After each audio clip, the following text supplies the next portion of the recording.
Hello and very warm welcome to all the students and learners. And today we are going to start a very interesting and very celebrated story, which name is The Necklace. Necklace is written by Maupassant, the French writer. Maupassant की जो कहानी है necklace, ये बहुत famous कहानी है और इसको बहुत ज़्यादा एंथोलॉजाइज किया गया है, यानी कि बहुत तरह के शॉर्ट स्टोरी जो कलेक्शन है उनमें इसको रखा जाता है रीडर्स के एंटरटेनमेंट के लिए, रीडर्स के प्लेजर के लिए। काफ़ी अच्छी स्टोरी मौपासंट ने लिखी है। मौपासंट की स्टोरी की सबसे बड़ी खास बात ये होती है कि मौपासंट की स्टोरियाँ बिना किसी कंक्लूजन के एंड हो जाती हैं। यानी जब आप मौपासंट की स्टोरी पढ़ते हैं तो they entertain you so much, but when you come to the conclusion you have to draw the conclusion by yourself. Maupassant अपनी स्टोरीज़ के अंदर कंक्लूजन नहीं देते, वो रीडर्स पर छोड़ देते हैं कि रीडर्स उसके बारे में क्या कंक्लूजन निकालता है। जो प्रेजेंट स्टोरी हम पढ़ने जा रहे हैं नेकलेस, ये माटिल्डा की कहानी है। माटिल्डा जो कि एक हम्बल बैकग्राउंड से बिलोंग करती है, लेकिन उसकी जो एस्पिरेशन है वो एस्पिरेशन है कि वो अपने आप को हाई प्रोफाइल सोसाइटी में एडजस्ट कर सके। यहाँ एक बात मैं आपको और बताना देना चाहता हूँ कि माटिल्डा की जो कहानी है ये एक नेकलेस के साथ में जुड़ी हुई है।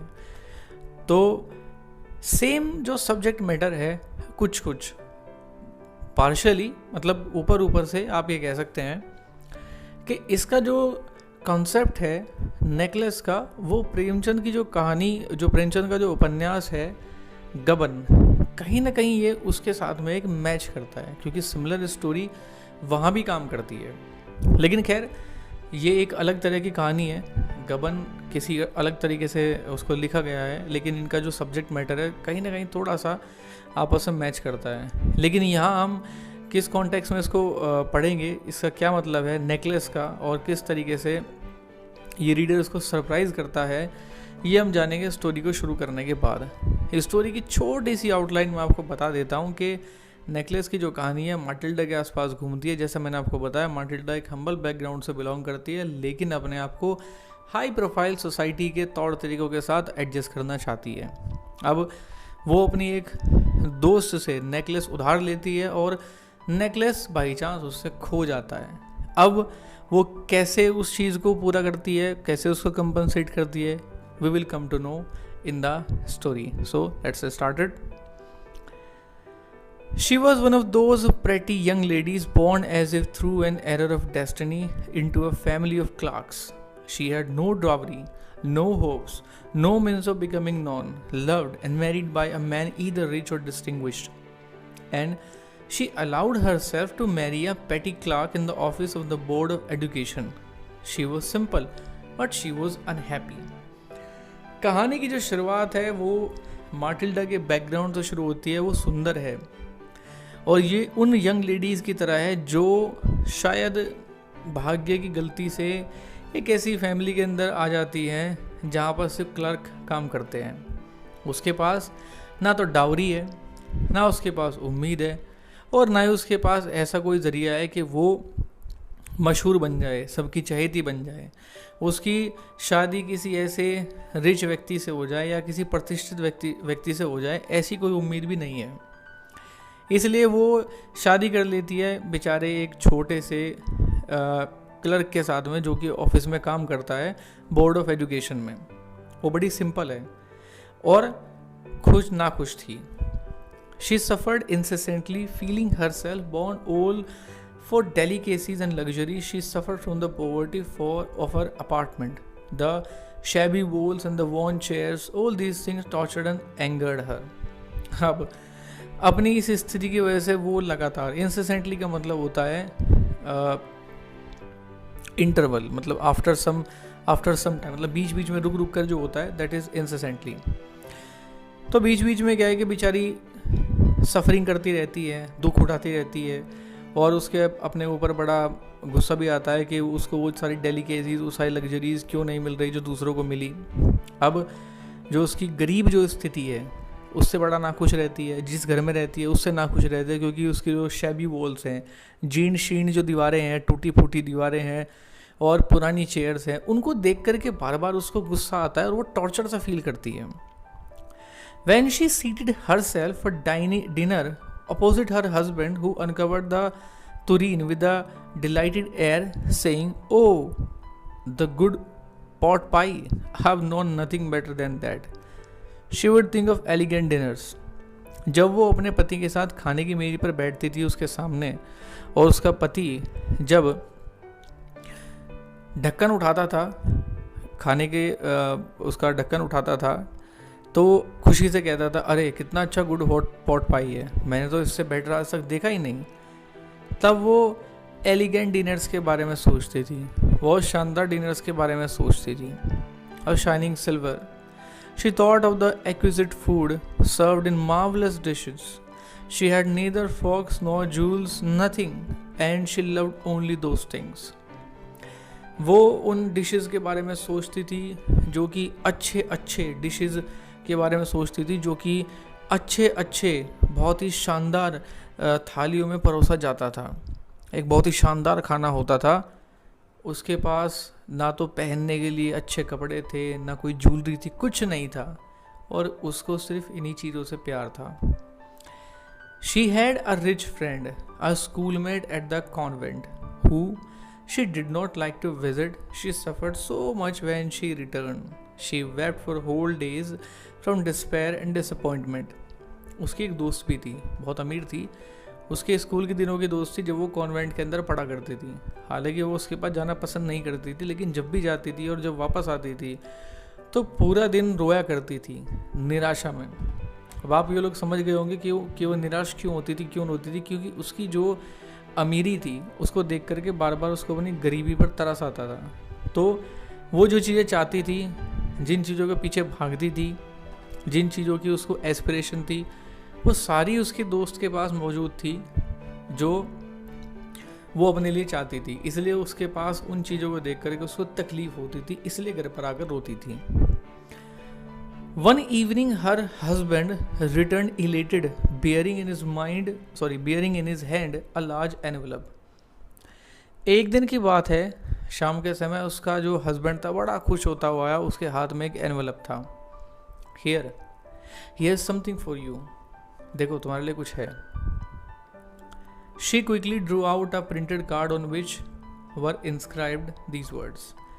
उसने तुरंत कार्ड को, जो प्रिंटेड कार्ड था, उसको बाहर निकाला। उस पर कुछ वर्ड इंस्क्राइब थे, यानी कि छपे हुए थे। वो कुछ इस तरह थे, the minister of public instruction and madame George Ramponneau asked the honour of M and मैम Loisel's company Monday evening January 18 at the minister's residence.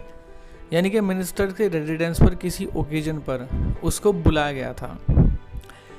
Instead of being delighted as her husband had hoped, she threw the invitation spitefully upon the table, murmuring. जैसे कि उसके पति को उम्मीद थी वो बड़ी खुश हो जाएगी इसको देख करके, लेकिन इसका उलट हुआ। उसने नफरत से, स्पाइटफुली नफरत से उसने उस कार्ड को फेंक दिया। बहुत बधाई। What do you suppose I want with that? क्या सोचते हो, क्या करूँ उसके साथ में? But my dearie, I thought it would make you happy. You never go out and this is an occasion and a fine one. Everybody wishes one. And it's very select. Not many are given to employees. You will see the whole official world there. मेरी प्यारी पत्नी, मैंने सोचा था कि ये चीज़ देख करके तुम खुश हो जाओगी, क्योंकि तुम अधिकतर बाहर जाती नहीं हो। और देखो, ये इनविटेशन सभी को नहीं मिला है, केवल कुछ ही एम्प्लॉय ऐसे हैं जिनके पास ये इनविटेशन गया है। तुम वहाँ चल कर देखना कि जो सारा का सारा ऑफिशियल संसार है वो वहाँ तुम्हें दिखाई देगा। She looked at him with an irritated eye and declared impatiently. उसने बड़े चिड़चिड़े अंदाज में उसकी तरफ देखा और इम्पेशेंटली उससे कहा, what do you suppose I have to wear to such a thing as that?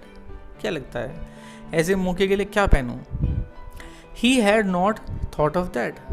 उसने तो ये सोचा ही नहीं था। ही स्टैमर्ड, वो थोड़ा सा अटक कर बोलने लगा। वैसे स्टैमर का मतलब होता है हकलाना, यानी कि उसके दिमाग में इस चीज़ का कोई आइडिया नहीं था कि वो उस बारे में उसको क्या कहेगा। सो थोड़ा सा हेजिटेट हो गया। The dress you wear when we go to the theatre it seems very pretty to me. क्यों जो तुम ड्रेस पहनती हो जब हम थिएटर जाते हैं अच्छी तो है. He was silent, stupefied, in dismay at the sight of his wife weeping. अब उसकी वाइफ को रोता देखकर बेचारा वो शांत पड़ गया, एकदम से स्ट्यूपिफाइड हो गया, मतलब स्तब्ध हो गया, निराश हुआ, निराशा उस पर छा गई. What's that matter, what's that matter, ये क्या है. By a violent effort she had controlled her vexation and responded in a calm voice, wiping her moist cheeks. उसने अपने आप को शांत किया और अपने जो गीले हो चुके गाल थे आंसुओं से उनको पूछा. Nothing.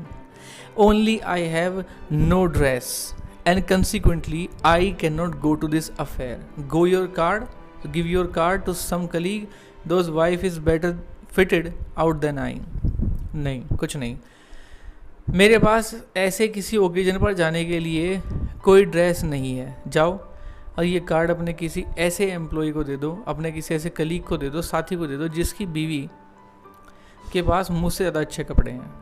He was grieved but answered, let us see Matilda, how much would a suitable costume cost, something that would serve for other occasion, something very simple. उसको बड़ा दुख हुआ. उसने आंसर दिया, चलो माटिल्डा हम एक काम करते हैं, हम एक सूटेबल कॉस्ट्यूम को ट्राई करते हैं, देखते हैं कि उसकी कीमत क्या होगी और कुछ ऐसा जो किसी अदर ओकेजन के लिए इस्तेमाल हो जाए. बहुत मतलब simple. She reflected for some second thinking of a sum that she could ask for without bringing with it an immediate refusal and a frightened exclamation from the economical clerk. अब जो माटिल्डा थी वो कुछ सेकंड्स तक इस बारे में सोचती है, क्योंकि वो कोई भी ऐसा फिगर अपने दिमाग से निकालना नहीं चाहती थी कि जो इकोनॉमिकल क्लर्क था, ये जो कंजूस क्लर्क था, मितवई जिसको आप कह सकते हैं, जो ज़्यादा खर्च वर्च नहीं करता, कि वो ऐसा कोई फिगर अपने दिमाग से ना निकाल दे जिसको सुन करके वो चौंक जाए और मना कर दे. Finally she said in a hesitating voice, I cannot tell exactly, but it seems to me that 400 francs ought to cover it. Exactly तो मैं कह नहीं सकती, लेकिन हाँ मुझे ऐसा लगता है कि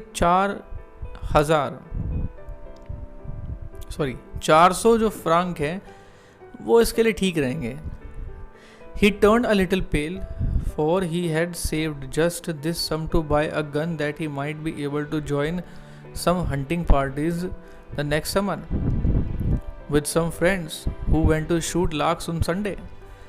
अब ये सुनकर के उसका रंग पीला पड़ गया, क्योंकि उसने इतना जो सम है वो एक बंदूक को खरीदने के लिए रखा हुआ था, बचाया हुआ था, ताकि वो अपने दोस्तों के साथ अगले समर में हंटिंग के लिए जा सके संडेज को.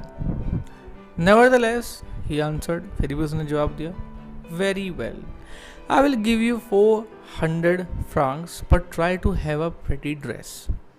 ठीक है, मैं तुम्हें 400 फ्रांक्स दे दूंगा, लेकिन कोशिश करना एक अच्छी सी सुंदर सी ड्रेस तुम ले आओ.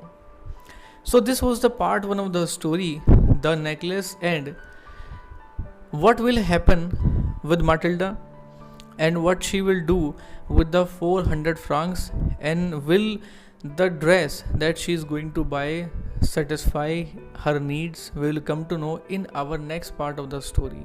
Till then, thank you very much.